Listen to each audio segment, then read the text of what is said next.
Recently on the HBO show Real Time with Bill Maher, Bill dug into the topic of fat acceptance. There's a disturbing trend going on in America these days, rewriting science to fit ideology or just to fit what you want reality to be. We've gone from fat acceptance to fat celebration. He goes on to talk about the Orwellian tendency of using positivity to describe that which is unhealthy. The healthy at any weight movement flies in the face of the fact that obesity-related illnesses in the US kill more than 300,000 people each year. Companies like Victoria's Secret now feature plus-size models, and fat activists have even created shaming campaigns against people like Adele for having the audacity to lose weight.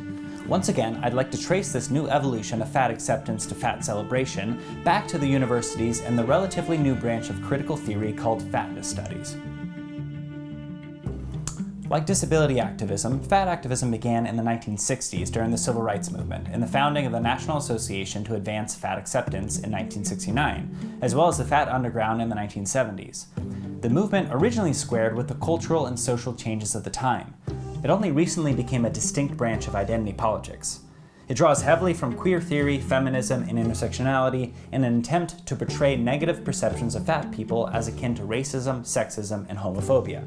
Like disability studies, there is an explicit rejection of science and medical solutions. In typical postmodern fashion, fatness studies focuses on social construction of obesity and seeks to empower obese people to reject medical advice and embrace a supportive community that views obesity favorably. The body positivity movement and the healthy at every size movement gained steam in the 1990s, promoting acceptance and celebration of fat bodies. Quickly, however, the body positivity movement took on many aspects of intersectionality, claiming we cannot dismantle weight size oppression without addressing the intersectionality of all oppressions. In 2021, Fat Studies Journal was founded, which explicitly likened negative opinions about obesity, including health concerns about being overweight, to prejudice against people for their immutable characteristics such as race, ethnicity, gender, and age. In Fat Studies, it is common to address negative attitudes towards obesity alongside sexism, racism, homophobia, transphobia, disableism, and imperialism, even though there is strong evidence that obesity is a result of consistently consuming more calories than are needed, as well as genetic factors in some cases. Fat Studies often talks about fat discrimination in terms of power imbalances, bodies in relation to power, how fat people are socially controlled, stratified, surveilled, regimented, patrolled, says Charlotte Cooper, a fatness studies scholar. Marilyn Wan writes that every person who lives in a fat-hating culture inevitably absorbs anti-fat beliefs, assumptions, and stereotypes, and also inevitably comes to occupy a position in relation to power arrangements that are based on weight. None of us can ever hope to be completely free of such training or completely disentangled from the power grid. The power grid is a visual often used in postmodern studies, which denotes a system we're all born into with access to different levels of power. Privilege, like being plugged into the grid, we perform our function and conduct power without knowing it because of our acceptance of social norms and inequities. Power has a corrupting influence. We learn to justify our own access and rationalize the exclusion of others.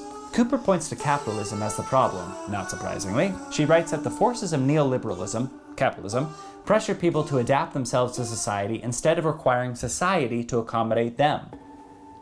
She is even deeply critical of the body positivity movement itself, as too focused on individuals rather than the collective. Body positivity places too much emphasis on individuals to love their own body and not on society to stop viewing obesity negatively. Fat Studies also focuses on an explicit rejection of science, health, and nutrition. It claims that biology and nutrition are misunderstood and that they constrain and discipline people. Marilyn Wan writes that calling fat people obese medicalizes human diversity, and medicalizing diversity inspires a misplaced search for a cure for naturally occurring differences. Kathleen Lebesco likens obesity to homosexuality, and reasons that just as homosexuality now has been recognized as a naturally occurring phenomenon that does not require a cure, so too must obesity be recognized.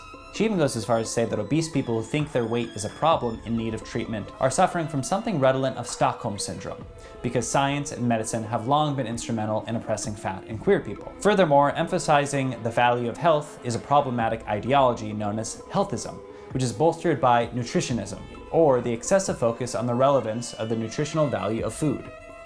There are even critical fields of dietetics and nutritional studies that seek to make diet and nutrition more about social justice than science. They describe science as no more useful than any other approach to understanding food, nutrition, diet, and fatness. Fat studies is one of the most irrational, anti-science, ideological forms of scholarship activism in critical theory.